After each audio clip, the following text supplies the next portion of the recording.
Here's the 2024 BMW 760i in Brooklyn Gray Metallic over black extended merino leather. I'm going to give you 5 reasons why I would option this over the competition. I'm Anthony from Hawkeye Rides, and the front is going to have a 2-part setup for your daytime runnings and your headlight assembly. Optional Swarovski crystals, which nobody does this. So when you're thinking Mercedes and Audi, they're going to have digital lights, which to me is a little bit less expensive. This is going to be more exquisite. The trim we're featuring today has the Premium Package 2, which gets the illuminated kidney grille. It's an active kidney grille shutter. I'm not a huge fan of the chrome surrounding it because this is the 760. It's a little bit more performance. You're getting an S68 engine housed underneath here, which is a true M engine. The lower is going to be more aggressive with the gloss black, front and rear parking sensors, and because of that package, we're receiving a 360-degree reverse camera and driver assist.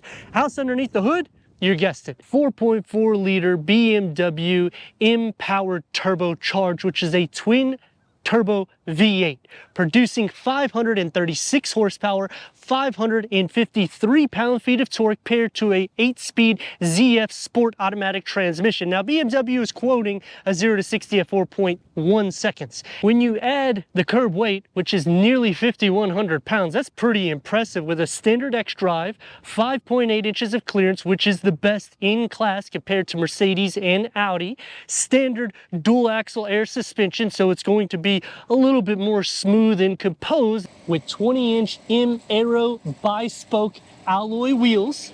It's a 4-piston brake caliper in the front, a single floating caliper in the rear.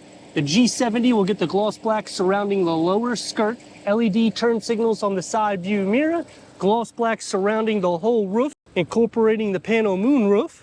Now, it's not going to have the same technology as Audi, where the road is being read by the front camera. So when you're using the adaptive cruise control, lane keep assist, and steering assist, it will read ahead to keep the vehicle as level so you don't move in the vehicle. This one, you might have a little bit of a boat feel to it, but because we have a true M engine, that's going to be the first reason why I choose this over all of the rivals, because you're getting a savings. If you go into the S8, you're talking another 10 to 20 grand. This vehicle, you can option with auto door open and close like a Tesla. Can't do that with the S8. And comparing it to the Benz, you're gonna get the rear act steering, which will turn to 5 degrees whenever you are trying to do parking or for maneuverability at lower speeds. At higher speeds, it will turn the same direction as the steering wheel, so it'll be more close to a 50-50 weight distribution. Same thing with Audi, but at lower speeds, it's gonna turn the opposite direction, so it's gonna make it a little bit more tight. Standard LED taillights, and the lower is going to keep that aggressive look with the quad exhaust tips, the gloss black surrounding it, so it's not as subtle as the 740. It's not gonna be as athletic or dynamic as the i7 M70, because that is going to be the fastest variant of it. Plus, the horsepower and torque is insane because you're getting the same vehicle, but electrified. This does have the 48-volt mild hybrid technology, which is going to be found in all of the rivals. But for me, I'm getting a true M engine, and the interior is tailored more so for each individual in the vehicle, opposed to Audi and Mercedes. Power trunk going into 19.1, well, it's not gonna work. Take 2, try it again. Power trunk going into 19.1 cubic feet of storage. You will have a little bit of an opening here, but I like that it's closed off so nothing can roll out whenever you're opening it up. A storage nook, bag holders on both sides with a pass-through. This is a S68, which is an M engine. We need to go inside, start it up, so you can hear that exhaust note.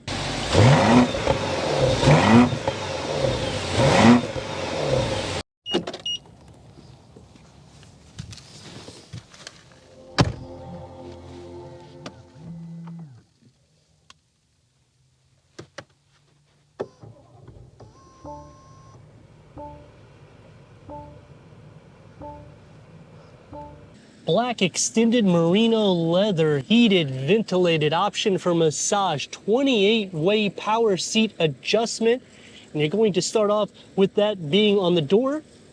And on the touchscreen, it unlocks 10 more power seat adjustments. So you're not gonna have an issue with headroom nor with leg room. It is a driver-focused setup. Ambient lighting will be found through the interior, which will go into the door panel. The middle will get the Mira high gloss trim that will surround the one panel curve touch screen for the 14.9 inch. That has navigation, Apple CarPlay, Android Auto, Sirius XM AM FM, streaming Bluetooth audio, 5G capabilities, driver recorder, Amazon Alexa, and when we put it into reverse, we got the 360-degree reverse camera as well as the backup assist. Click into the more, and now you have the 3D view that you can go with the gesture control, or you can simply touch on the screen. Click back into the more, you got the car wash view that'll show the trajectory for the front so you don't scratch your rims, as well as cleaning the cameras for both the front and the rear.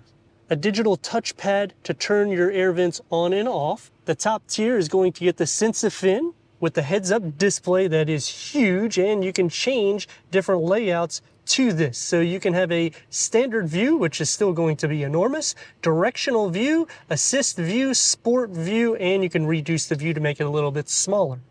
The driver cluster is a 12.3 digital reader. You can change the layout to make it more sporty, and you can change different content in it. This does not have the AR, which would show the camera in the front right there in the center where the navigation is. Leather wrap steering wheel, multi-function, M-badging, heated, and I like the design of the steering wheel with the paddle shifts, and we have the boost, which will give you 10 seconds of nothing but raw power.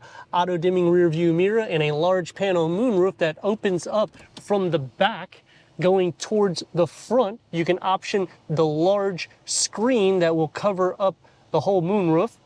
Glass controls with the high gloss material. Driving mode select, which you have a ton of different driving modes, and when you tick it onto sport, it will engage the seat and contour the side bolsters to make it a little bit more sporty. Wireless charging pad and the key fob for the 760i, as well as the digital key. Slide this open. You'll have your cup holders with the ambient lighting, soft to touch, and I like the pattern design. It opens up into a medium-sized storage pocket, USB ports, and a 12 volts.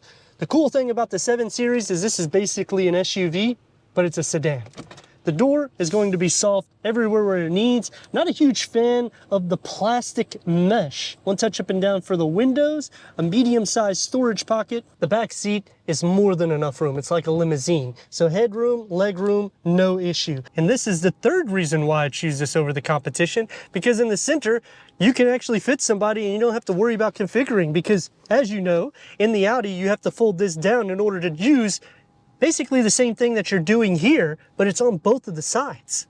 Optimizing, so you'll have a wireless charging pad, or if you don't option it, you'll just have a storage with your cup holders, the air vents here, and you'll have storage behind both of the front seats with USB ports, as well as storage here and 2 more USB ports. So optimizing storage and giving you enough charging ports. Going back into here, you can fold up the blinds on all perimeters. So you just touch it, and the same thing for here, as well as lowering here. Or you can simply move this as much as you want, so it literally will be tailored to your liking in the back seats. Soft to touch materials everywhere, air vents here on the side, so you'll have plenty of air throughout the cabin. And on the lower, you're going to receive about the same size storage pocket, and I like this pattern that comes into play. Even though it's a 7 Series, you can fold this up, and you can sit in the center, which you're gonna sit higher, and you're gonna be sharing some feet space. But leg, butt, shoulder, knee space, it's not gonna be an issue at all. It just, the way this seat sits, it makes it a little bit uncomfortable sitting here, but if it's needed, you can still do it. 536 horsepower, 553 pound-feet of torque. This thing weighs nearly 5,100 pounds. Rear axle steering, so we have dynamics, S68. Here we go.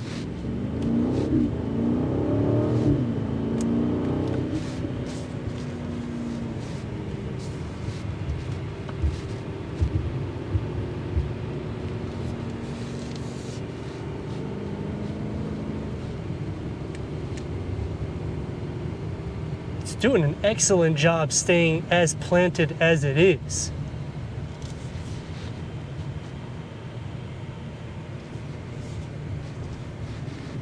sound deadening is really good. You will hear some of the exhaust, but for the most part, it is quiet. And now we're going to engage the boost, come to a complete stop. We got it set, here we go.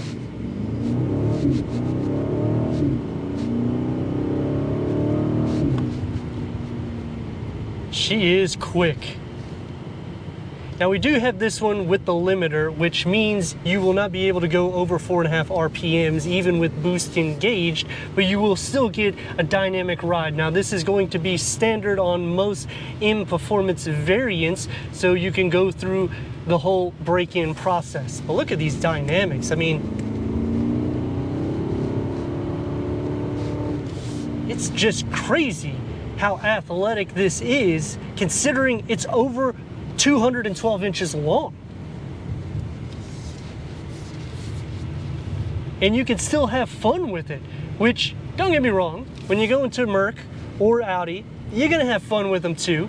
And the Audi is more or less a detuned Lamborghini engine, but there's just something a little bit more unique about an M engine when it comes to performance, especially when you're putting it in such a long boat-derived vehicle, which is going to take me to the fourth reason why I would choose this over the competition. Is dynamically speaking, you can take the bends a little bit more so. It's a little bit more forgiving, even though it's long, it's heavy, it just plants itself a little bit more so than the Mercedes. Audi, on the other hand, is going to be as athletic as this, and it is the most performance in class. But for the everyday drive, smooth, quiet, you can hear the exhaust come in, the most clearance in class. You can change your driving modes so that way you can have it more eco-friendly. Most of the sound can be turned down because it is going to be through the speakers, which to me is a con. And that's going to take me to some other cons, like the speaker mesh on the door pockets. It's plastic. When you're at $120-some thousand price point, I want to see aluminum. I don't want to see plastic. Here's the everyday drive.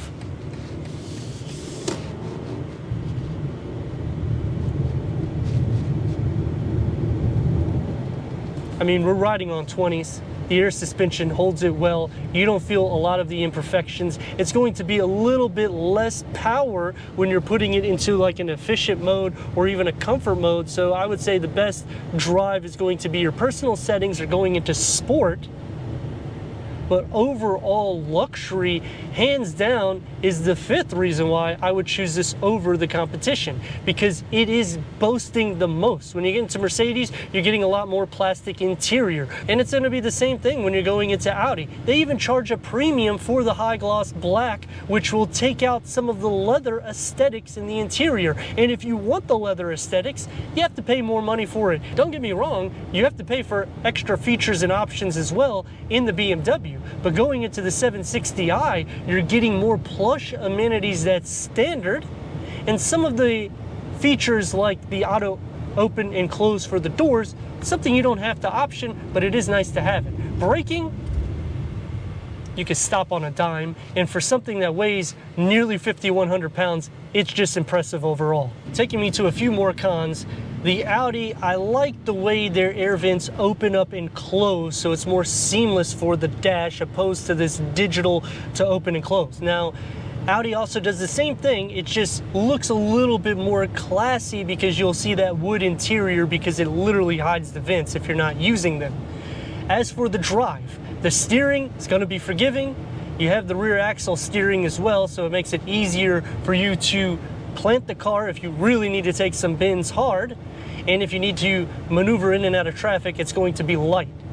Now, the con to that is when you're reversing at lower speeds, because it's such a tight radius, it can be easier to wreck this vehicle. And that's going to be the same with Audi and Mercedes. Some pros to the vehicle is how simplified the infotainment screen is, but then the con is you have to do the majority of your power seat adjustment through it, similar to Audi as well as Mercedes.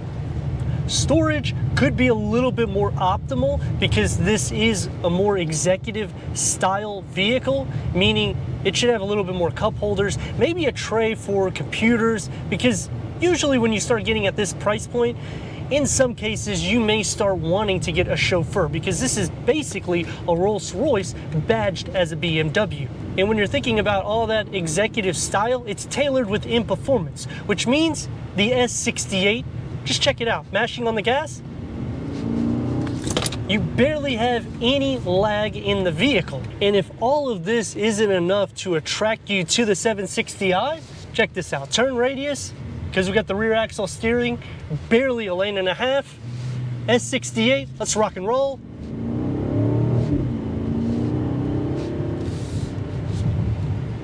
Oh, it's lovely. The exhaust that filters in, click it into efficient or comfort mode for the daily blend, and it's just going to tick the box for everything all around. But let me know what you think in the comments. And if you're new to the channel, consider subscribing. Check out the next video, merchandise, website, and Instagram. Leave a comment and a like, and also let me know what you think about my 5 reasons why I would choose this over the competition. And I'd like to thank BMW of Wesley Chapel for giving us this 2024 BMW 760i for our car review.